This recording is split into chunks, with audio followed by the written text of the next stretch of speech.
Alors nous sommes mercredi, on est le 4 qui se lève et nous sommes arrivés d'Af Yud Zayin de Makot. Yud Zayin, en fait il nous restait les 3 dernières lignes de la page précédente, Tet Zayin Amud Bet. Amar Rav Yosef Ketannae. Rappelez-vous, hier on a dit, selon Rav il a dit comme ça, si un homme il mange de la récolte dont on a prélevé déjà le Trouma et le Maaser Rishon, mais qu'on n'a pas encore prélevé le Maaser Ani, donc le Maaser des pauvres de la 3e et la 6e année, eh bien c'est considéré comme Tevel et il prend Malkout. Ça c'est Rav qui a dit ça. Il vient Rav Yosef et dit en fait cet enseignement de Rav, il a été une mahloket entre les Tannaïm. Et il nous ramène cette mahloket. Rabbi Eliezer Omer, En sarich lekrot et Hashem shel al Maaser Ani shel Dmai. והחכמים אומרים, קורא את השם ולא צריך להפריש. Alors, nous savons que quand on a donc une récolte, il faut faire les prélèvements dont on a parlé hier. Mais, lorsque on achète la récolte chez des ignorants, c'est-à-dire on ne sait pas est-ce qu'ils ont prélevé ou pas. Alors, on sait que les ignorants, on en a parlé souvent avant, que les ignorants, ils savent que la trouma, si on ne la prélève pas, c'est haïmita, donc ils la prélèvent, mais le reste, ils ne le prélèvent pas. Alors, Chachamim ont instauré que quand un homme il achète la récolte chez des gens comme ça, il doit quand même prélever le Maaser Rishon pour le donner au Lévi, et que après le Lévi, il prélève le Troumat Maaser, et il prélève aussi Maaser Shini qui doit manger à Yerushalayim, ou bien le Maaser Ani. Alors, ça c'est les Chachamim qui disent comme ça. Rabbi Eliezer dit, lui, on n'a pas besoin de prélever. Ça c'est donc, on a une récolte donc d'un ignorant. Alors qu'est-ce qu'il dit? Rabbi Eliezer il dit comme ça,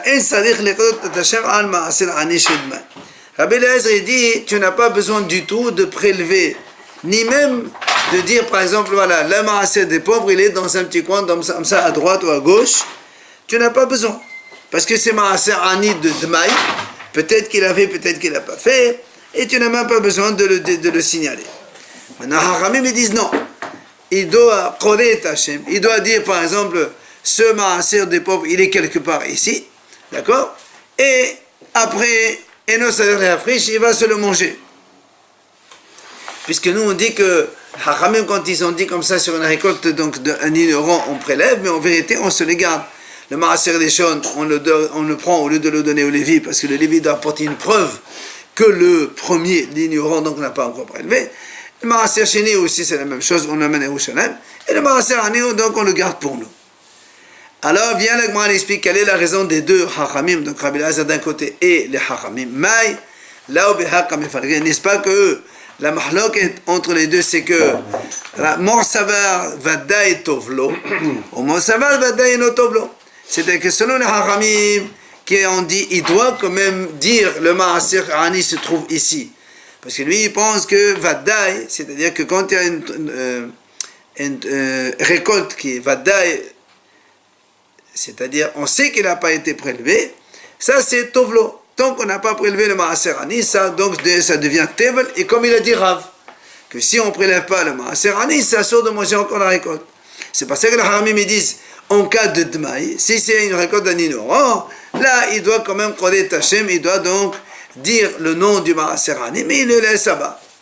Alors que Rabbi Eliezer qui a dit il n'a même pas besoin de donner le nom de Maaser Ani, lui il pense Vadaï et Notoblo. Ça veut dire que si quelqu'un il a une récolte normale, donc Hacham, et qui ne prélève pas le Maaser Ani, il peut quand même manger la récolte. C'est pour ça que quand c'est Dma et quand c'est un ignorant, il ne doit même pas donner le nom. Donc c'est ce que le Gemara ramène ici, comme Rabbanan ils disent Vadaï Toblo, c'est comme Rav, que Rav il dit que si quelqu'un il mange de la récolte dont on n'a pas encore prélevé le Maaser Ani, ça s'appelle Tevel, il est loqué, il prend Malchut. Amal et Abaye, alors Abaye il dit comme ça, et Achi, si c'est vraiment ce que tu dis, Ademavadre Besfeko Lefrago Bevadaï. Pourquoi tu dis que la Mahlak Rabbi Eliezer Hamim elle est dans le Safek, c'est-à-dire dans une récolte de Dmaï d'un ignorant? Tu n'as qu'à dire carrément que la discussion allait sur une récolte Vadaï, c'est-à-dire quelqu'un il a une récolte, c'est un Hacham. Rabbi Eliezer dit, si tu n'as pas prélevé le Maaser Ani, tu peux quand même manger. Et les Hacham ils disent non. Pourquoi on ne fait pas la discussion sur une récolte normale? Pourquoi tu as choisi le Mahloket sur un Dmaï, sur une récolte d'un ignorant? Et là, c'est sûr que c'est pas là la raison. Hachamim, il a dit comme ça, elle a dit Alma Vadaï Tovlo. Donc selon tout le monde, quand quelqu'un n'a pas encore prélevé, eh bien là, il n'avait pas prélevé le maaser des pauvres, eh bien le vadaï tovlo, c'est-à-dire la récolte des tevles, et comme il a dit Rav, effectivement, il prend malchut. Maintenant, quelle est la raison ici? Pourquoi Rabbi Eliezer dit il n'y a pas besoin de donner le nom. Mais la Haramim dit il faut quand même dire le nom du maaser dans le Dmaï. Voilà ici la mahlok entre les deux. Mor Savar, la mahlok entre Haramim et Rabbi Eliezer. Rabbi Eliezer dit les ignorants, ils ne sont pas soupçonnés sur le maaser année des pauvres. C'est-à-dire, ils le prélèvent. Qui va de Mamonaou, puisque de toute façon c'est de l'argent. C'est quoi le maaser des pauvres? Tu dois prélever, tu dois donner aux pauvres. Alors eux ils disent, puisque c'est comme ça, je fais le prélèvement et je garde pour moi. Quel est le problème? C'est parce que Rabbi Eliezer dit, dans ces cas-là, tu n'as pas besoin de faire donc donner le nom du maaser. Et toi, l'acheteur de l'ignorant, tu n'as pas besoin parce que l'ignorant il a déjà fait. Alors que la banane savent dit non. Haramim disent qu'il va de la mafriche. Puisque Haramim disent comme ça, c'est fatigant de prélever, l'ignorant il ne va pas prélever. C'est pour ça que celui qui achète chez l'ignorant, c'est à lui de donner le nom, comme ils ont dit les Haramim, mais tu n'as pas besoin de prélever, donc juste tu dis le nom et après tu te le gardes. Après on a vu dans la Mishnah, combien un homme il mange pour être Hayav Malchut. Haramim ils disent que Zayt, comme le volume d'une olive, et Rabbi Shimon il dit Kol Sheu, même un petit peu. Il mange un petit peu, il prend malchut. Amar Rabibi, il vient à Rabibi, il dit comme ça. Amar Rabbi Shimon Lakish, au nom de Rabbi Shimon Lakish, mahloket behitta. Donc la mahlok dans le Chachamim et Rabbi Shimon dans la graine de blé. Que Rabbi Shimon a dit comme la graine de blé c'est une créature entière. C'est pour ça qu'il prend malchut, même s'il n'y a pas que zayt dans une graine de blé. Chachamim ils disent non, il faut que zayt. Aval bekemah. Mais s'il s'agit de la farine carrément, devrait akol que zayt. Selon même Rabbi Shimon a aussi dit il faut que zayt, donc le volume d'une olive, si quelqu'un il mange le volume d'une olive de farine, alors il prend malchut. Moins que cela, il n'y a pas de malchut. Donc Rabbi Shimon il serait d'accord avec la Hachamim. Mais Rabbi Yirmiya amar Rabbi Shimon ben Lakish qui mahlok bazok amalok bazok. Rabbi Yirmiya lui dit non. Au nom de Rish Lakish la même chose, il dit que comme il y a mahlok dans le grain de blé, il y a aussi mahlok dans la farine. C'est-à-dire quelqu'un il mange selon lui. Rabbi Shimon, il pense que même quelqu'un, il mange un tout petit bout de farine, un petit morceau de pain comme ça, qui n'a pas été prélevé, eh bien, il est Hayab Malchut. Et les Haramim, ils disent non, c'est Kazayt pour être donc Hayab Malchut. Nan, alors vient la Gemara dit, elle nous ramène ici la Mishnah. On a vu, dans la Mishnah, il y a marqué comme ça. Amal, Hayab Rabbi Shimon, donc Rabbi Shimon, il s'adresse aux Haramim. Il leur dit, et atem modim le beochel nemala kol shehu shehu Hayab. Vous n'êtes pas d'accord avec moi, vous les haramim, que quand quelqu'un il mange une fourmi, il est hayav. Donc une fourmi, il n'y a pas que zayt, une fourmi c'est tout petit. Pourtant même les haramim sont d'accord, c'est hayav. C'est une créature, une fourmi. Ah brolo, là la Mishnah a dit comme ça. Les haramim ont dit, c'est pas pareil. Là-bas, shehi kevriyata, c'est une créature entière. Alors Rabbi Shimon il lui répond, afhita ahad kevriyata, même un grain de blé aussi, c'est la même chose. Un grain de blé, il est créé comme ça. C'est une entité entière. Et donc, si Rabbi Shimon il leur répond comme ça, Hita'in mahla. Donc on voit bien que Rabbi Shimon il leur a dit, c'est parce que le grain de blé c'est une entité, une créature entière, c'est pour ça qu'il est hayab même sans kazet. Donc on déduit de là que selon Rabbi Shimon, si c'est de la farine, que c'est pas une entité entière, il serait d'accord que kazet, et pas comme il a dit Rabbi Yirmiya, que même dans cela, il y a mahlok, et que Rabbi Shimon dirait même kol shehu il est hayav, c'est pas possible. Donc, question contre Rabbi Yirmiya. Alors, la Gemara répond, dit non, là, les devrehem ra'am alehu. Je peux te dire que Rabbi Shimon, même dans la farine aussi, il est d'accord que kol shehu il est hayav. Alors, quand il a répondu dans la Mishnah, les devrehem, c'est donc pour les paroles des Haramim qu'il leur a dit ça. Les dit, lui, Rabbi Shimon, il leur dit comme ça, pour moi, aflo kemahnami. Même la farine, kol shehu il est hayav. Mais vous, pour les haramim, au moins, vous êtes d'accord avec l'animal, avec la fourmi, au moins, soyez d'accord avec moi, que pour une graine de blé aussi, c'est la même chose, comme si c'est une entité entière, alors il est hayav, même s'il n'y a pas kezaït. Et alors, Vérabonan, pourquoi les haramim n'étaient pas d'accord? Haramim disent, Briyat neshama hashuva, eta lo hashuva. Haramim dit une créature, on appelle ça quand elle a un souffle de vie. C'est pour ça la fourmi, c'est considéré comme quelque chose d'important, même s'il n'y a pas Kezaït. Alors que Hita, un grain de blé, il n'y a pas de souffle de vie, ce n'est pas considéré comme une entité, ni comme une créature. C'est pour ça que les Haramim disent, pour un grain de blé, on n'est pas Hayav tant qu'on n'a pas mangé Kezaït. Malgré tout, la Gemara ramène Tania qui est bâtie de Rabbi Irmia. Donc c'est une breta comme Rabbi Irmia. Rabbi Shimon Omer, Kol Shehu le Makot, le Amno Kezaït, et là, le Anyan Korban. Donc la breta, elle ramène ici comme quoi le Rabbi Shimon il dit, Kol Shehu le Makot, c'est-à-dire que quelqu'un il mange n'importe quel petit volume, donc il prendra le Makot, donc 39 coups comme il a dit ici. Et le Amno Kezaït, le Kezaït, alors pourquoi les Haramim ont dit l'interdiction de manger Kezaït, et là, le Anyan Korban.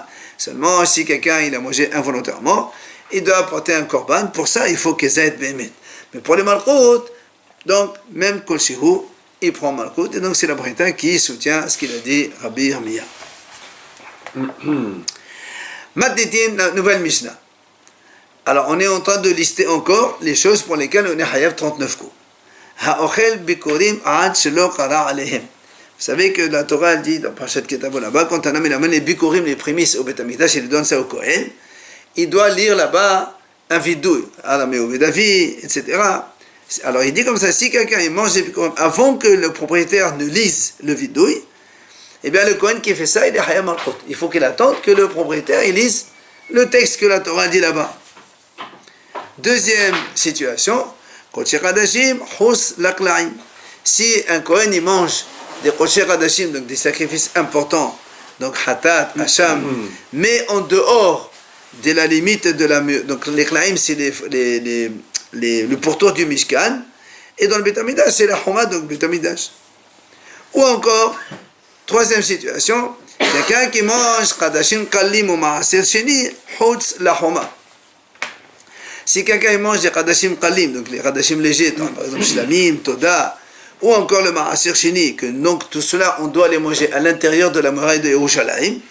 Lui, il les mange en dehors de la muraille de Yerushalayim. Là aussi, il est Hayam Malkout. Un dernier cas, la Mishnah dit,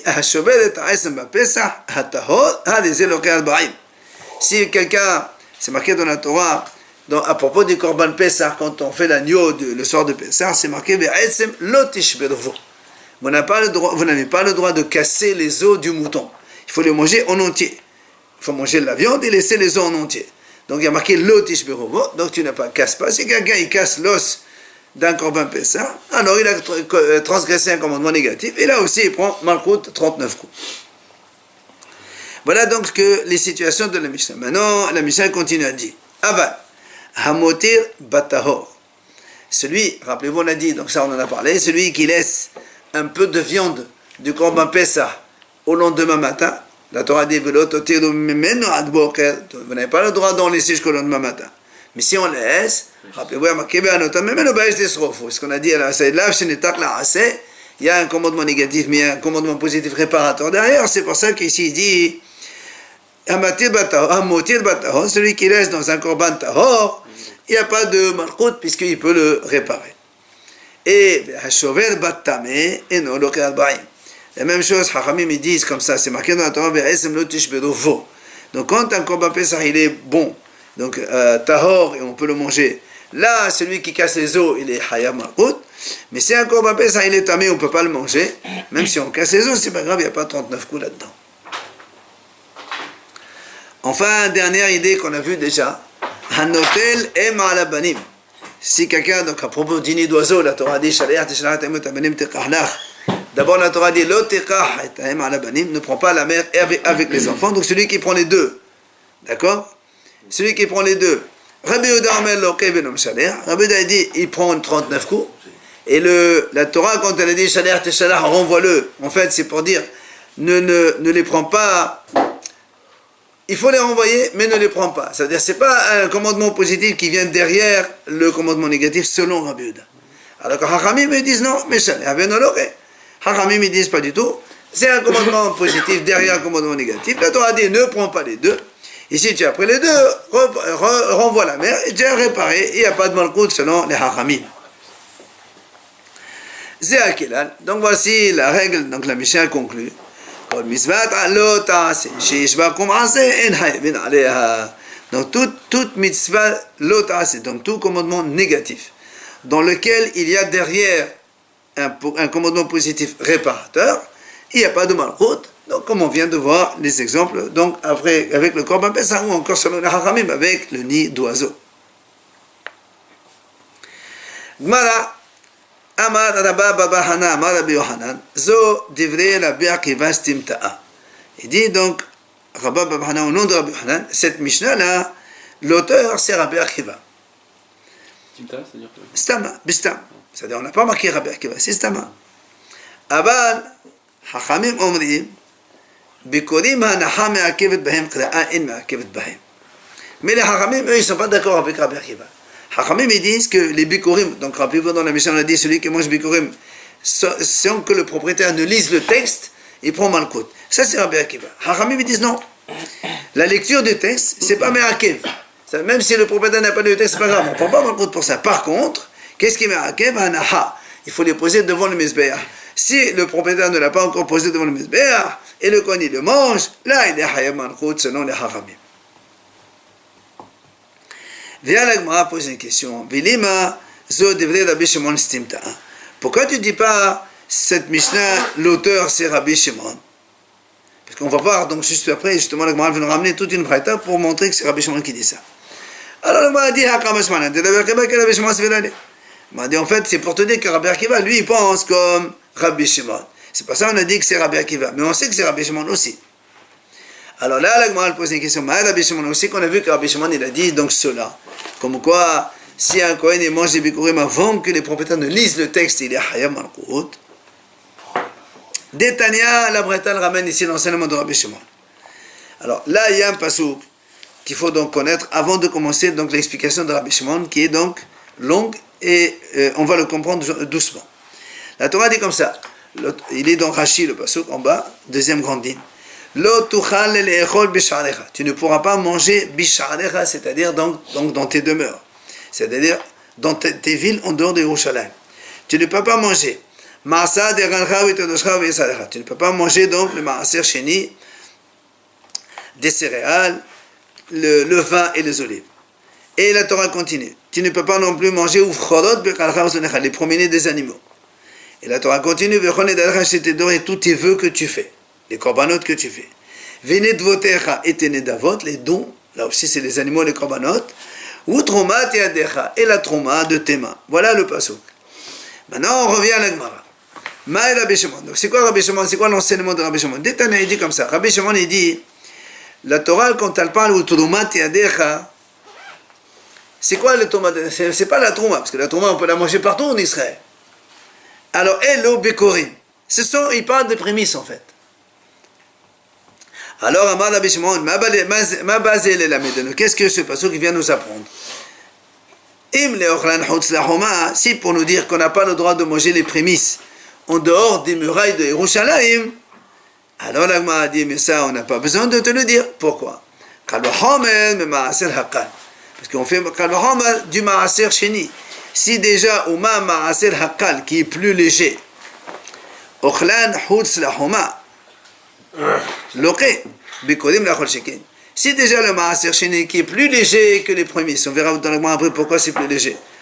Et pourtant, nous on dit celui qui mange le maaser sheni en dehors de Yerushalayim, il prend malkout. A fortiori les bikurim qui sont plus graves, si on les mange en dehors de Yerushalayim, c'est sûr qu'on prend malkout. Alors pourquoi on le dit ici? Ah, le Bahakatouv, il vient Rabbi Shimon et il explique, c'est pourquoi la Torah elle parle ici des bikurim. C'est pas pour dire simplement que si on les mange en dehors de Yerushalayim, ça on le sait déjà, qu'il est Hayab Malkout. Et là, les ochel mebikorim ad shelo kara alehen shehu loke. Voilà ce que dit Rabbi Shimon. Si quelqu'un il mange des bikurim, un Kohen il mange des bikurim avant que le propriétaire ne lise le texte, c'est là où il prend Malkout. C'est pour ça que le pasuk il est venu. Et c'est là donc Rabbi Shimon qui est l'auteur de notre Mishnah. C'est quoi, il y a un texte avant? Oui, il y a dans Parashat de là-bas, il y a un texte que le propriétaire il lit. Aramé ou David, ou Mesama, etc. C'est marqué là-bas. Ça, c'est donc Rabbi Shimon qui donc, il fait la dracha du pasuk en commençant par le dernier mot, ou Tromatadira. Maintenant, il remonte dans le pasuk. Il y a marqué Venid Votecha. C'est quoi Venid Votecha? De quoi tu parles? Alors il vient Rabbi Shimon et dit Zo Toda ou Shlamim. C'est le Korban Toda et le Korban Shlamim. Alors ça veut dire quoi? Donc c'est pour nous dire qu'on n'a pas le droit de manger le Korban Toda ou Shlamim en dehors de Yerushalayim. Amar Rabbi Shimon ma basé la Medenu. C'est qu'est-ce qu'il va nous apprendre? Im leochlan hutz la Homa. Si tu vas me dire attention, il ne faut pas les manger en dehors de la muraille de Yerushalayim. On m'a dit ça, tu n'as pas besoin. Pourquoi? On n'a pas besoin d'un pasouk. Ça c'est sûr, on peut l'apprendre avec un raisonnement à fortiori du maaser. Si déjà le maaser qui est léger, le maaser chéni donc, si on le mange en dehors de Yerushalayim, on prend malkout. A fortiori, si tu manges des korbanot qu'on a mis dans le Beth Amikdash, que tu n'as pas le droit de le manger en dehors de Yerushalayim, mais celui qui le mange en dehors de Yerushalayim, il a malkout, ça c'est évident. Alors pourquoi la Torah le parle ici? Halo ba hakatuv, ella leochel betoda uvishlamim lifnei zrika shehuloke. Il dit en fait, on parle ici de quelqu'un qui mange de la viande de korban toda uvishlamim avant la zrika, avant que le Kohen ne fasse l'aspersion du sang sur le mizbeach. C'est ça que la Torah ici elle nous apprend, que si tu manges ça avant, alors il y a hayam malchut. Alors Rabbi Shimon il continue dans la dracha. Il y a marqué Ufrodot. Ufrodot bekalcha besonecha. Là aussi, c'est quoi Bechorot? C'est Bechorot. On parle ici des premiers-nés des animaux. Comme nous savons tous, les premiers-nés des animaux, on les donne au Kohen, et les Kohen, il les amène au Beth Amikdash, il fait la korban là-bas, après il prend, il récupère la viande. On est loqué pourquoi là? Alors, Amar Rabbi Shimon ma basel la medenu. Non, ça on a dit, on est loqué si on les mange en dehors de Yerushalayim. D'accord. D'accord? Alors il dit, ma basel la medenu, qu'est-ce qu'il va nous apprendre? Si c'est pour nous interdire de les manger en dehors de la muraille de Yerushalayim, j'ai pas besoin. Parce que je fais Kalon Maaser, si déjà le Maaser chéni qui est léger, si on les mange en dehors de Yerushalayim, on est Hayab Malkout. A fortiori, le Bechor c'est un korban dans le Beth Amikdash, ça va de soi. Alors, si tu peux me dire comme tout à l'heure, que si on mange de ce Bechor, le Kohen il mange de cette viande-là avant qu'il ne fasse l'aspersion du sang sur le Mizbeach. Là aussi il dit on fait un Kavahomad que le Bechor il est plus sévère que le Korban et Toda Shamim. Et nous on vient de voir maintenant que Toda Shamim, si on n'a pas aspergé encore et on a mangé la viande, il y a Haymalkout, il faut serrer le Bechor. Alors qu'est-ce que vient la Torah nous apprendre? Haloba hakatuv ella leochel mena bechor afilo lahazeka shehu loke. C'est-à-dire en fait, la Torah vient nous apprendre ici que si un juif qui n'est pas Kohen, il mange la viande de Bechor de premier-né, puisque normalement ce Bechor il est destiné au Kohen, si un juif qui n'est pas Kohen il mange de ça, même après qu'on a fait l'aspersion et que la viande devient autorisée au Kohen, si Israël la mange, il est hayab malkout parce que lui il n'a pas le droit de manger ça. Enfin, il y a marqué Bekarcha Vesoncha. Ufchodot Bekarcha Vesoncha. Alors, moi, dit c'est quoi Bekarcha Vesoncha? Zo Hatat Ve'asham. Que la Torah dit ici, c'est quoi? C'est Hatat Ve'asham. Comme quand on n'a pas le droit de le manger en dehors de Yerushalayim. Là aussi, Amar Rabbi Shimon, il vient Rabbi Shimon dit Ma basel la medenu. Qu'est-ce que le pasuk vient nous apprendre? Im leorlan hosahoma. Si c'est pour nous interdire de manger ça en dehors de Yerushalayim, kalva hom memaaser. A fortiori, si déjà le maaser chéni qui n'est pas important, on n'a pas le droit de manger donc en dehors de Yerushalayim. A fortiori, les Hatat Ve'asham qui sont des Kodesh Hadashim, c'est des Hadashim très importants, Hatat Ve'asham, qu'on n'a pas le droit de les manger en dehors de Yerushalayim. Si tu vas m'apprendre qu'on n'a pas le droit de les manger avant l'aspersion, là aussi on fait Kalo Hamad Toda Ushamim. Toda Ushamim, c'est des Hadashim légers. Alors que Hatat Ve'asham, c'est des Hadashim sévères. Alors si les Hadashim légers, on n'a pas le droit de manger avant l'aspersion, a fortiori ces deux-là. Si maintenant tu me dis après l'aspersion qu'un juif non Kohen n'a pas le droit de les manger, s'il les mange, il prend malkout. Là aussi on dit alors Hamad me Bechor. A fortiori avec le Bechor. Si déjà le Bechor qui est un Hadashim léger, un Israël il ne peut pas manger, s'il mange, il prend malkout. Alors a fortiori Hatat Ve'asham. Alors pourquoi la Torah vient nous dire ce pasuk, cette phrase-là? Ha lo ba katuv. Il dit Ella leochel mehatat ve'asham afilu lehazeka hus laklaim shehu loke. Il dit en fait c'est pour nous apprendre que si quelqu'un il mange le hatat ve'asham en dehors, les klaim c'est les limites du Mishkan, les limites du Mishkan ou encore les limites du Beth Amikdash aujourd'hui, que celui qui mange ça, puisque c'est Kodesh Hadashim, il faut les manger obligatoirement à l'intérieur du Beth Amikdash. Si quelqu'un il les mange en dehors du Beth Amikdash, l'oké il prend malkout même si c'est un Kohen. Enfin, c'est marqué Bechol Nedarecha. Et là, Rabbi Shimon dit c'est quoi Nedarecha? C'est-à-dire les vœux que tu amènes au Beit HaMikdash. C'est normal qu'on n'a pas le droit de manger. Alors il dit Rabbi Shimon Nedarecha c'est Korban Ola. Alors là aussi, Rabbi Shimon ma basé la Medun. Qu'est-ce que la Torah vient nous apprendre? Qu'on n'a pas le droit de manger le Korban Ola en dehors du Beit HaMikdash. De Yerushalayim. Si on a, pour nous dire qu'on n'a pas le droit de le manger en dehors de Yerushalayim, là aussi on fait des maaser chéni qui est léger, on n'a pas le droit de manger en dehors de Yerushalayim. A fortiori le Korban Ola qui est très important. Ou encore, si tu me dis que si un Kohen il le mange avant l'aspersion, il est Hayab Malkout, là aussi on fait Kalahamba par rapport à Toda Shamim qui sont des sacrifices légers. Alors que Ola c'est Kodesh Hadashim. Si tu me dis que si un juif il le mange, un juif qui n'est pas Kohen, il le mange après la Sdeka, il est Hayab Malkout, là aussi on fait Kalahamba avec le Bechor, qu'on a vu déjà que lui aussi c'est comme ça. A fortiori Ola qui est plus important. Si tu me dis maintenant celui qui les mange en dehors du Beit HaMikdash, a fortiori on fait Kalohaman bi Hatat ve'Hasham. Si déjà Hatat ve'Hasham on ne mange pas, a fortiori Ola qui est plus important que Hatat ve'Hasham. Alors pourquoi la Torah nous parle de ça? Halo ba hakatuv ella le'ochel min ha'ola le'hazrika afilu bifnim shehu loche. Il dit même si un Kohen il mange Korban Ola à l'intérieur du Beit HaMikdash et même après la Zera, il prend Malchut. Pourquoi? Tout simplement parce que le Korban Ola, il est Kalil. On brûle complètement sur le Mesbeh, personne n'a le droit de manger. Donc si un Kohen il en mange, même à l'intérieur du Beit HaMikdash, il est Hayab Malchut. Donc toute cette braïta que Rabbi Shimon nous a enseigné, ce qui nous intéresse à nous, c'est que Rabbi Shimon il a dit justement celui qui mange les Bikurim en dehors de Yerushalayim, il est Hayab Malchut. C'est comme le temps de notre Mishnah. Maintenant, Amar Rava. Rava, il a dit comme ça. Quand il a vu cette rachat de Rabbi Shimon, il dit Dilida imeb que Rabbi Shimon tilid, ve'la la tilid. Il a dit Rava comme ça. Si une mère, elle veut enfanter un enfant comme Rabbi Shimon, sinon, c'est pas la peine. Parce que pour trouver une rachat aussi extraordinaire, d'accord, alors, ça sert à rien d'avoir des enfants qui ne savent pas étudier, quoi. Maintenant, il dit, la Gemara dit, Rava il dit, il dit, bien que dans toute la dracha de Rabbi Shimon, on peut tout casser. Et il va nous montrer comment. Alors il dit comme ça.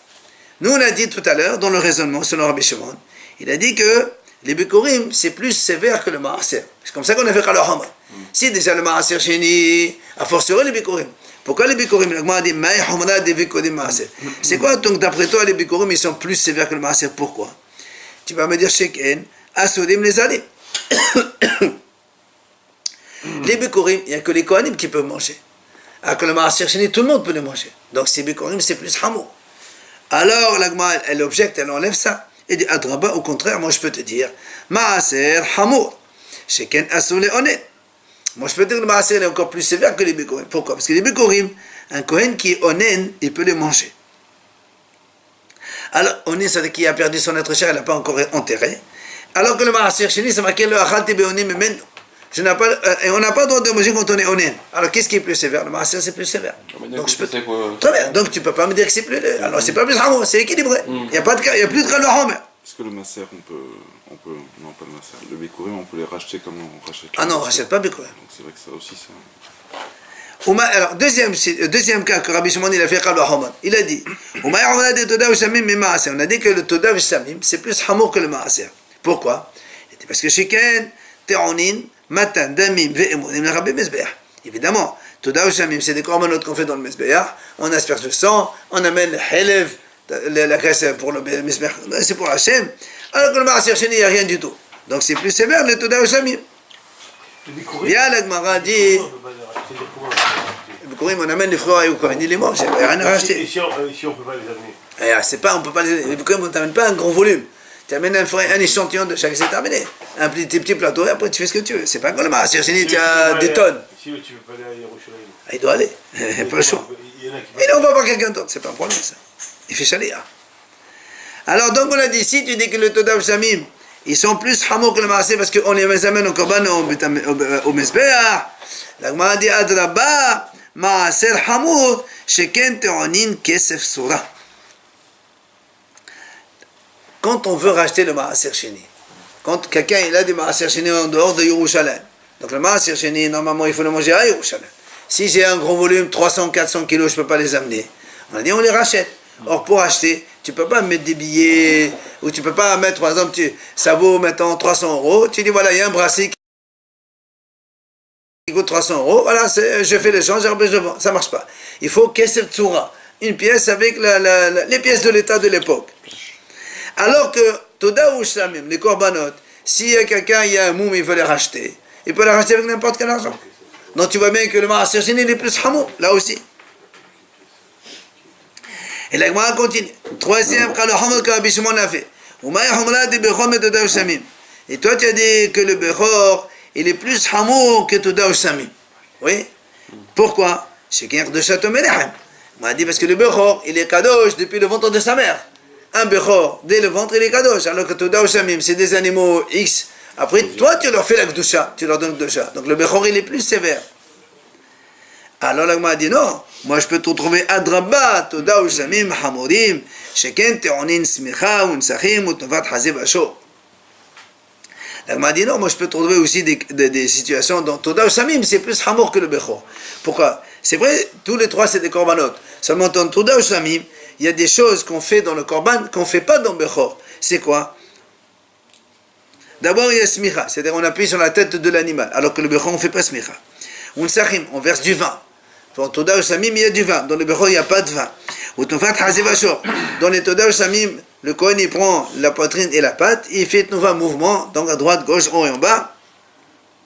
Alors que dans le bechor, il n'y a pas. Donc tu vois bien que dans Toda ou Shamim, il y a plein de choses que dans le bechor, il n'y a pas. Donc Toda ou Shamim, c'est plus hamour. Et là, on continue. Après, on a dit, selon Rabbi Shimon, que les Hatat ve'Hasham, qui sont Kodesh Kadashim, sont plus sévères que le Bechor. Alors, il dit pourquoi? Des Sheken Kodesh Kadashim, comme on vient de dire maintenant. Les Hatat ve'Hasham, c'est des Kodesh Kadashim, c'est Kadashim, donc premier degré. Alors que le Bechor, c'est Kadashim Kalim, c'est des Kadashim légers. Donc, ils sont plus Hamour, c'est évident. Alors l'Agma a dit non, moi je peux trouver Adraba, au contraire, je peux te trouver un cas dans le Bechor qui est plus Hamour que dans les même Hatat ve'Hasham. C'est quoi? Bechor, Hamour, Sheken Kedushato Melechem. Évidemment, le Bechor, il est plus sévère dans le sens où il est Kadosh depuis le ventre de sa mère. Alors que les Hatat ve'Hasham, même si c'est des Kodesh Kadashim, c'est toi qui leur donnes la Kedusha. Avant l'animal, il n'était pas Kadosh. Donc tu vois bien que le Bechor, il est plus Hamour aussi. Enfin, et Rabbi Shimon il a dit comme ça, que le Korban Ola il est plus hamour que Hatat ve'Hasham sheken Kalil. Comme on vient de dire tout à l'heure, que le Ola il est entièrement brûlé sur le Mizbeach. Personne ne mange le Kohen, il ne mange rien. Alors que Hatat ve'Hasham, les Kohen, ils mangent. Donc le Ola c'est plus hamour. Alors il m'a dit non, moi je peux te trouver Adraba, Hatat ve'Hasham, Hamiri. Les Hatat ve'Hasham ils sont plus hamour. Sheken Mechapre. Eux, ils sont Mechaprim. Quand on apporte Korban Hatat et Korban Hasham, c'est pour pardonner une faute qu'on a faite. Alors que le Ola, c'est pas du tout Mechaper. C'est pas, il n'y a pas de Kapara. Ola, c'est pas pour un péché qu'on a même Korban Ola.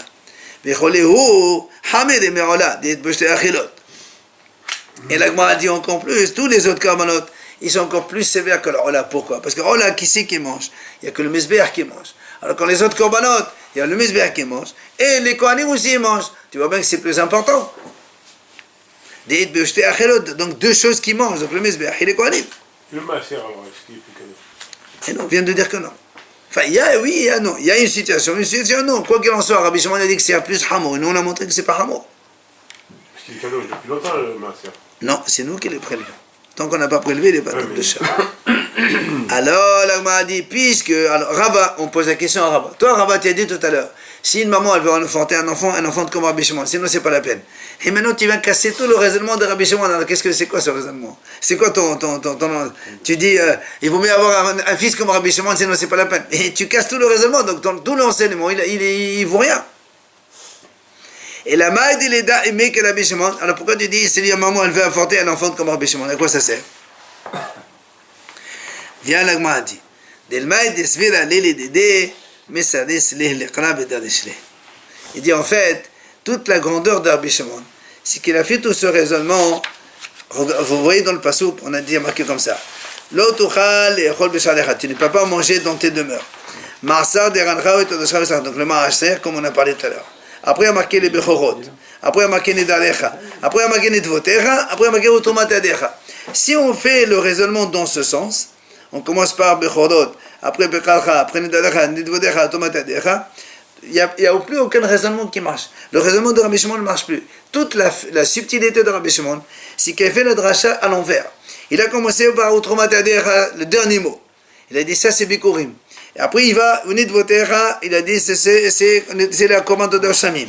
Après, en fait, il a fait le raisonnement en utilisant le sens inverse du pasuk pour parvenir à ce raisonnement. Parce que si tu prends le pasuk dans l'ordre, il n'y a plus aucun raisonnement qui marche. C'est toute la force, la grandeur de Rabbi Shimon. C'est pour ça qu'il a dit, Rava, celui qui fait comme Rabbi Shimon, enfin, la maman qui va accoucher, elle prend un enfant comme Rabbi Shimon. Alors maintenant, après tout cela, puisque on a vu que Rabbi Shimon a fait tout ce raisonnement, et on a dit que la Mishnah, l'auteur c'est Rabbi Shimon, et donc on a prouvé, par un raisonnement de Kal Vachomer, comme Rabbi Shimon il a fait, que celui qui mange les bikurim avant que le propriétaire ne lise le texte, il est Hayam Malchut. Alors vient la Gemara dit, Vechi mazhirin minadin. La Gemara dit, est-ce que la Torah, elle peut donner, parce que rappelez-vous encore une fois, dans la Torah, on ne sanctionne que si on a averti. Alors la Torah, elle a dit, Lo tuchal lechol b'shadcha. Tu ne peux pas manger, ça c'est l'avertissement. Tu ne peux pas manger en dehors de Yerushalayim. C'est ça l'avertissement. Or, dans ce pasuk, il n'y a pas marqué les bikurim. C'est Rabbi Shimon qui a fait un raisonnement Kal Vachomer pour apprendre les bikurim. Alors la Gemara a dit, mais nous on a un principe, on ne peut pas avertir quelqu'un par un raisonnement. A fortiori. Pour avertir, il faut que ce soit marqué dans la Torah. La Torah aurait dû dire tu ne manges pas les bikurim. Moi j'ai dit au monsieur, voilà, tu sais, attention, tu ne manges pas les bikurim dans des Yerushalayim. Or c'est pas le cas, il n'y a pas marqué bikurim, il y a marqué Turumat Yadecha. Et Rabbi Shimon il a utilisé un raisonnement par Kal Vachomer pour arriver à bikurim. On ne peut pas faire ça. Vechi mazhirin minadin.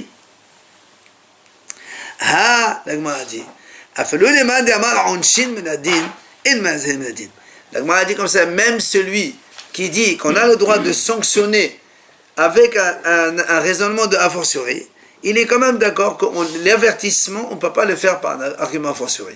L'avertissement, il doit être marqué textuellement dans la Torah. Sinon, on peut pas, ça ne compte pas comme un avertissement. Alors comment ici, il dit Rabbi Shimon, avec ce pasuk-là, eh bien, celui qui mange bikurim avant la lecture du texte par le propriétaire, il est Hayam Malchut. Il n'y a même pas d'avertissement dans la Torah. Alors la Gemara, elle est d'accord avec cette question. Elle lui dit effectivement, Esura be'alma. C'est vrai, il lui a dit, tu as raison, on ne peut pas sanctionner, on ne donne pas de malkout. Ce qu'il a dit Rabbi Shimon, en fait, c'est tout simplement assour. Il n'y a pas de sanction. C'est assour de manger les bikurim avant la lecture du propriétaire. Si tu manges, c'est interdit. Mais il n'y a pas de sanction. Parce qu'il n'y a pas d'avertissement clair, exprimé clairement dans la Torah. Quand il n'y a pas d'avertissement, tu veux créer un avertissement avec un raisonnement de a fortiori, ça ne marche pas. Du coup, Rabbi Shimon il est d'accord que seulement il sera bé'an. Même pas un petit khatat. Hein? Même pas un petit khatat. Ah non, quel petit khatat. C'est déjà le mal contenant, quel khatat. Ça veut dire quoi, Anchi Minadin? Anchi Minadin. Comment il peut arriver à Anchi Minadin, puisque même lui, il est... On l'a fait, rappelle-toi, on l'a fait quand on a vu la fille de la petite fille d'un père. C'est un père, il va avec sa petite fille. On avait, c'est marqué dans la fille. Non, on a vu dans la petite fille, c'est marqué dans la Torah. Mais la fille, c'est pas marqué. On a dit ici déjà, la petite fille, c'est assuré, à fortiori la fille. On a dit non. Et on ne peut pas, en Chine, si le père il va avec sa fille, par un raisonnement, à fortiori, tu ne peux pas arriver à une sanction. Non, mais là, quand tu nous dis. Non, ici, c'est mazhirin. Non, mais il a dit ici, même d'après celui qui pense qu'on est Anchin Minadin. Ken. Donc il y a Haram qui dit Anchi Il n'y a pas de Minadin. Hazara Minadin, alors comment il va avoir je peux pas. Non, lui il dit, non, tu peux avoir, la Torah te dit, voilà, celui qui fait ça, il est Hayamita. Et toi, tu peux dire, tiens, Onesh, Minadin. Mais lui, imagine qu'il y a une Hazara. Imagine qu'il y a une. Non, regarde, il y a marqué une Hazara dans la Torah, ne fais pas ça. Après, dans la Torah, il n'y a pas marqué celui qui fait ça, il est Hayamita. Et toi, tu apprends ça d'un autre raisonnement. Alors, selon celui-là, ça marche. Mais s'il n'y a pas marqué la Hazara, l'avertissement, et tu dois, toi, deviner l'avertissement par un Kalvahom, là, ça ne marche pas. Et c'est ce qu'il est en train de faire Rabbi Shimon. C'est pas ça que la a dit. Non, ici, il n'y a que Issura Be'alma. Alors vient la Gemara poser une question.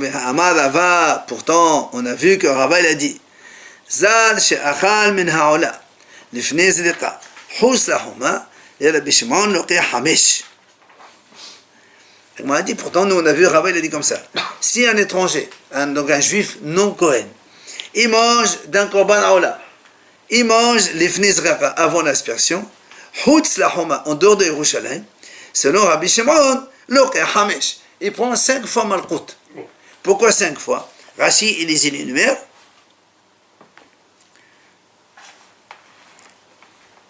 Un à cause de Houssahuma, donc il a mangé en dehors de la muraille d'Yerushalayim. Un à cause de l'Ifni Zedeka, il a mangé avant l'aspersion, donc sur le Mesbéa. 3, c'est Zar, c'est un non-Kohen, a fortiori. 4, il a mangé en dehors carrément du Beth Amidash, parce que le Kodesh Hadashim, c'est à l'intérieur du Beth Amidash. Et enfin, 5, là, que même le Kohen lui-même, il n'a pas le droit de manger, à force à Israël. Donc, qu'est-ce qu'on voit ici? Que Rabbi Shimon a dit, l'oré, il y a Malkout. Et toi, tu as dit tout à l'heure, non, selon Rabbi Shimon, il a dit que Issura Be'alma. Et voilà ici, il y a Malkout. C'est-à-dire, on sanctionne avec un avertissement qui est Minadin, avec un Kalon Homer. La Gemara répond, non. Hamisha Esurin Havu. Il m'a dit non, en fait, il n'a pas dit on doit le frapper 39 coups 5 fois. Rabbi Shimon a dit en fait, il a transgressé 5 commandements négatifs. Zéro. Il n'y a pas de malkout. Comme on a dit tout à l'heure, il n'y a pas d'avertissement que l'on fait avec un raisonnement par forcerie. Alors vient la Gemara dit pourtant. Elohen Halokin. Pourtant, dans notre Mishnah, il y a bien marqué Elohen Halokin. Voici ceux qui sont Hayab Malkout. Et dans notre Mishnah, il y a marqué Ochel Bikonim Mazokan Alem. Tu vois bien marqué ici. Donc, au début de la Mishnah, le père qui commence Elohen Halokin. Voici la liste de ceux qui sont Hayab Malkout. Et dans toutes les Mishnahs qu'on a vues, on a fait un listing de tous ceux qui sont Hayab Malkout. Et là, tu me mets celui qui mange le Bikurim avant d'avoir donc le propriétaire lise le texte. Donc la Mishnah elle parle bien de Malkout. Alors, on fera la réponse demain, c'est Dieu. Quand il y avait le Maaser Sheni, il faut le